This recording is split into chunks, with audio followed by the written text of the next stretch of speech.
Kama ni mara ya kwanza kutazama chaneli hii, basi hakikisha una subscribe na kubonyeza alama ya kengele ili uwe wa kwanza kupata matukio yetu.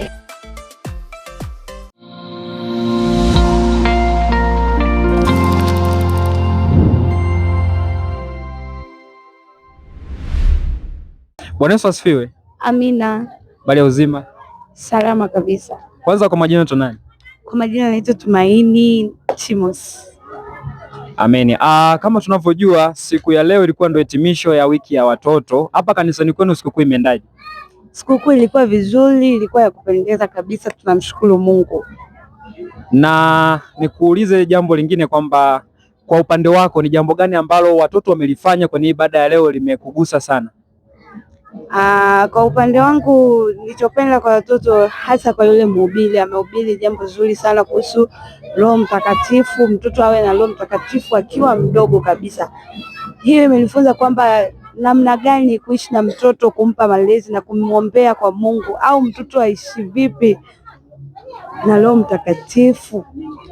Amen. Na unalipi la kuambia wazazi ambao yumkini wanatizama hii Jiko TV? Unalipi la kuambia kuhusu watoto? Hapo kwa wazazi ni kwamba wawalee watoto wao katika malezi bora, wahakikishe wamewafunza watoto wao kuhusu Roho Mtakatifu na mafunzo yale ambayo yanampendeza Mungu. Hivyo. Amen. Mungu akubariki sana. Bwana Yesu asifiwe mtumishi. Amina, mtumishi wa Mungu. Kwanza kwa majina nani?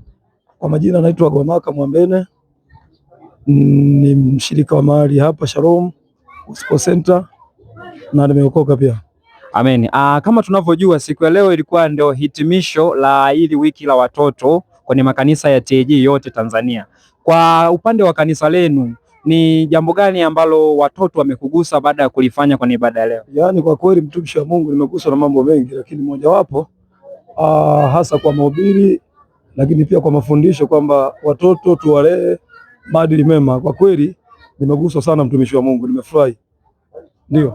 Amen. Na jambo la mwisho ni kwamba una lipi la kuambia watazamaji wetu kwa habari ya watoto au wazazi ambao wanatizama hii Jiko TV siku ya leo? Kwa kweli mtumishi wa Mungu, nataka kuongea na wazazi kwamba watoto tuwe karibu nao, hasa tuwafundishe maadili mema. Ndio. Amen. Mungu akubariki sana. Amina mtumishi.